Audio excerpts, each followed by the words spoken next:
आगे बढ़ते हैं। The reaction between HNO3 and HF leads to the formation of.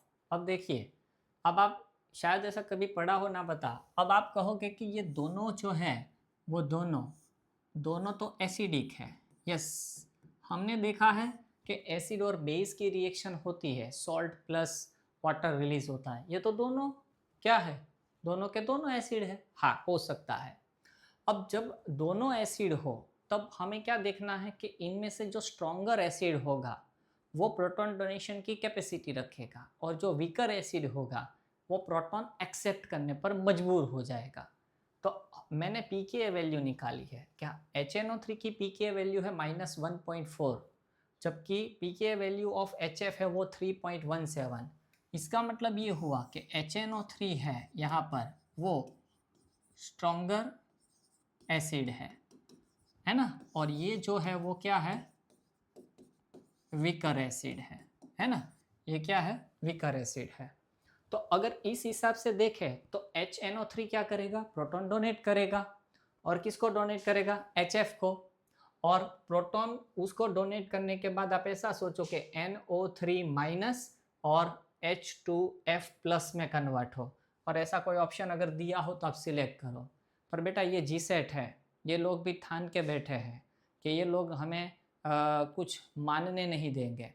यहाँ पर है ना, ये एक्सेप्शन केस में जाता है कि ये HNO3 HF के साथ रिएक्शन करेगा, तब ये जो हमें H प्लस और F माइनस देगा ये H2NO3 प्लस में कन्वर्ट होगा और F माइनस में कन्वर्ट होगा ड्यू टू स्टेबिलिटी। हाँ, मैंने पहले रूल कहा वो बराबर है कि जो स्ट्रॉन्गर एसिड होगा वो प्रोटॉन डोनेट करेगा, जो वीकर होगा वो एक्सेप्ट करेगा, पर स्टेबिलिटी भी देखना है। यहाँ फ्लोरीन की साइज इतनी छोटी है कि वो H2F plus is not stable, और इसीलिए ये फॉर्मेशन नहीं होता। इसीलिए H2NO3 प्लस और F माइनस में ये जाएगा। ऐसा एक क्वेश्चन मैंने कहीं पर देखा था, वो देखा था HCl प्लस एसिटिक एसिड। वो रूल के हिसाब से ही जाता है कि ये स्ट्रॉन्ग एसिड है, ये वीक एसिड है, तो ये जाता था Cl माइनस और ये CH3COOH2 प्लस। ये रूल के हिसाब से जाता था, पर ये जी सेट है ना, ये ऐसे ही लाएंगे, ऐसे ना दे तो फिर काम का क्या।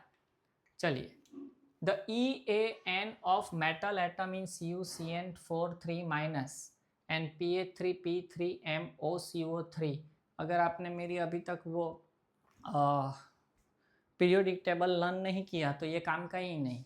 EAN इफेक्टिव एटॉमिक नंबर्स जो निकालना है, फॉर्मूला ये है कि पहले, चलो अब हम निकालते हैं पहले CuCN4 3- इसके लिए निकालें एटॉमिक नंबर ऑफ मेटल। अब कॉपर हमारा सेंट्रल एटम है और उसका एटॉमिक नंबर कितना है 29 minus oxidation state of metal. अगर आप इसकी ऑक्सीडेशन स्टेट निकालो तो ये -4, मतलब ये मिलेगा हमें +1 plus 2 into number of ligands. अगर मोनोवेलेंट हो तो यहाँ पर CN मोनो ही है, एक ही डोनेट करता है, तो मतलब क्या होगा 4।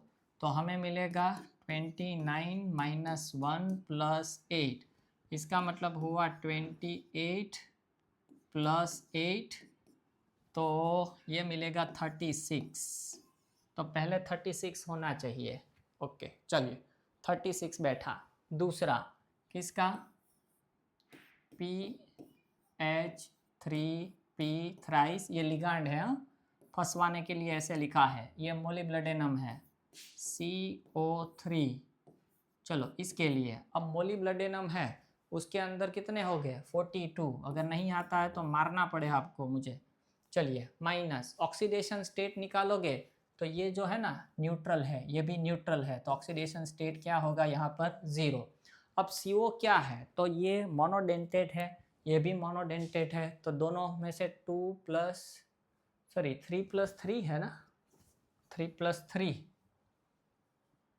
3 + 3 तो 6 × 2 तो क्या मिलेगा 42 + 12 तो 54। चलो 36 and 54, 36 and 54 है, कौन सा ऑप्शन बैठेगा? सी। एक मिनट, बैटरी लो हो गई है लैपटॉप की यार।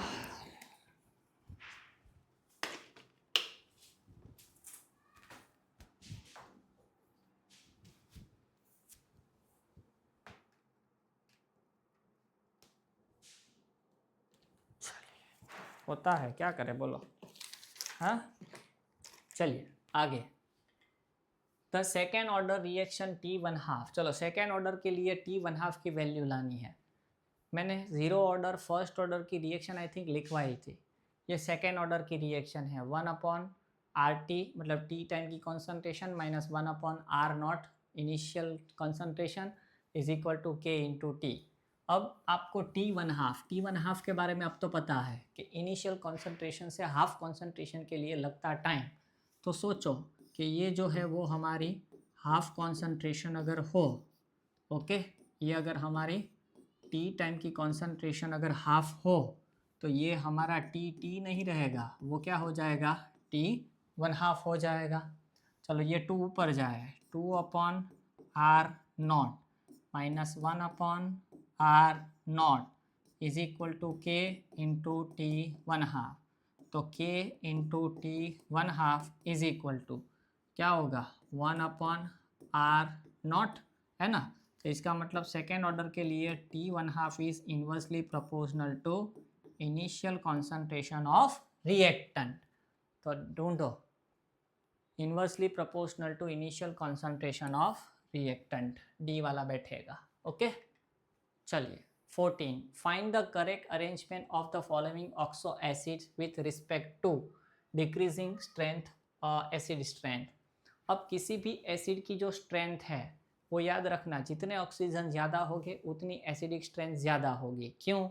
तो मैं एक एग्जांपल दूँ आपको, HClO4, अगर इसमें से आप H+ निकाल दो तो HClO4 - H+ ये मिलेगा हमें।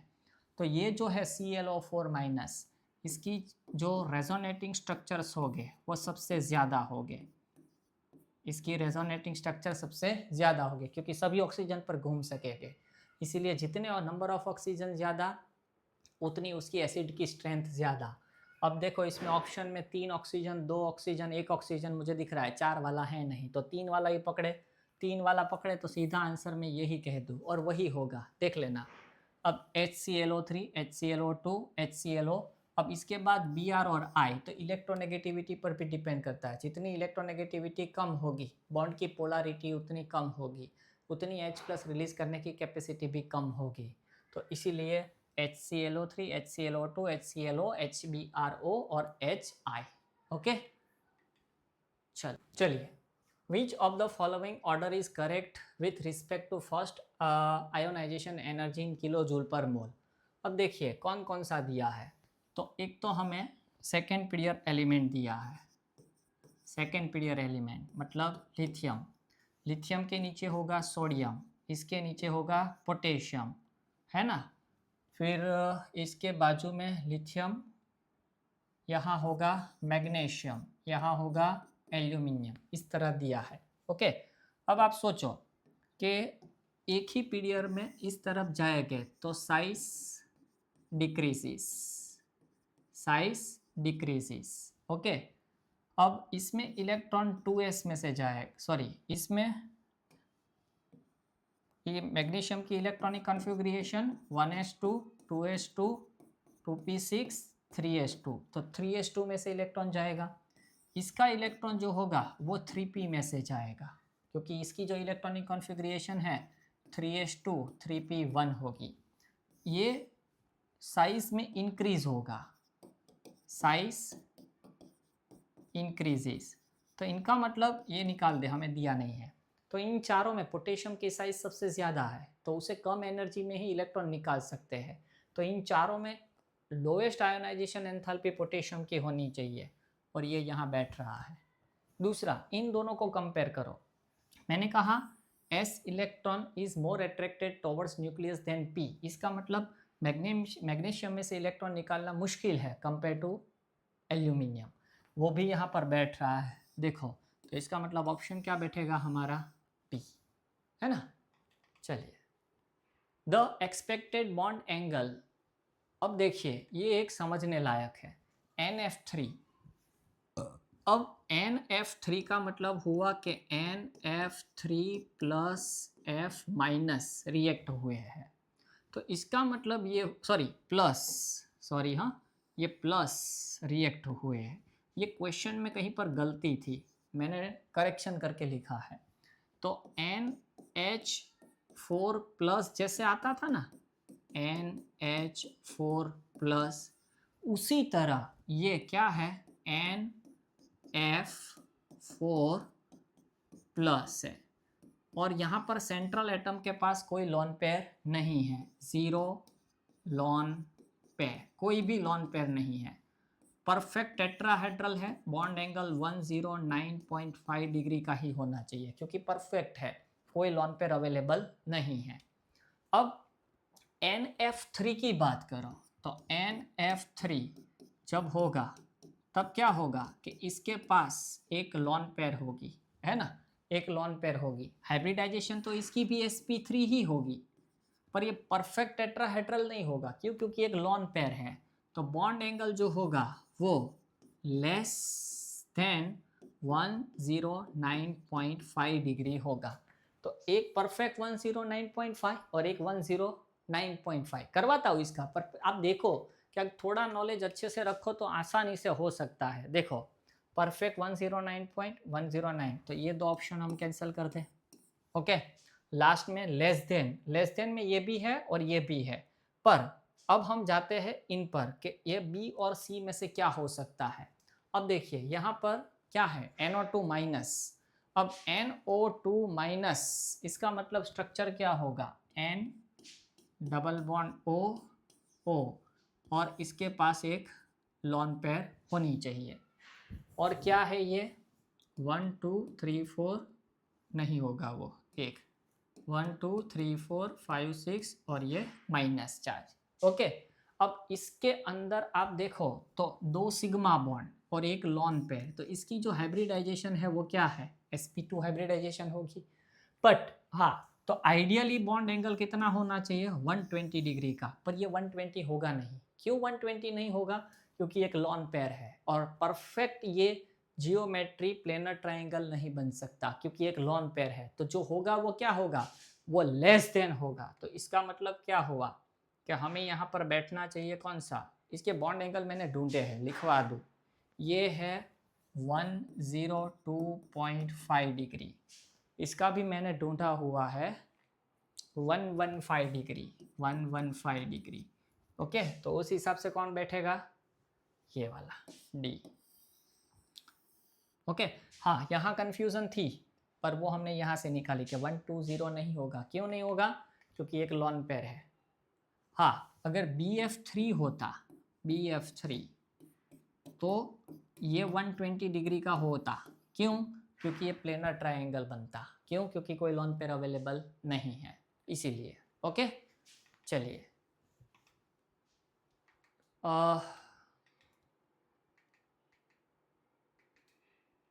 हाँ, चलो, identify the correct pair having most basic and acidic in nature. अब याद करो, मैंने कहा था strength of acid is directly proportional to oxidation number. Okay, अब यहाँ 3 दिए हैं।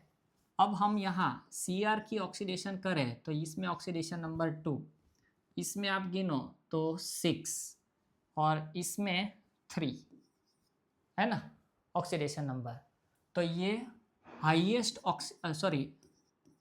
लोवेस्ट ऑक्सीडेशन नंबर तो होगा क्या, बेसिक, और ये हाईएस्ट ऑक्सीडेशन नंबर तो ये क्या होगा, एसिडिक। ये ट्रिक जो है ना वो काम ही आएगी, जहाँ जहाँ एक्सेप्शन होगा मैं आपको कह दूंगा। तो CrO बेसिक पहले पूछा है ना, तो बेसिक है वो CrO और CrO3 एसिडिक, तो ऑप्शन कौन सा बैठेगा आपका सी। बस रूल को फॉलो करो, इसे आप एम्फोटेरिक कह दो अभी के लिए। चलिए next, the enthalpies of hydration of lithium sodium potassium rubidium as follows. Actually ये मुझे करवाना ही नहीं चाहिए, क्यों पता है, क्योंकि ऑलरेडी मैंने आपको ये पढ़ा दिया है। देखना आगे का लेक्चर एक।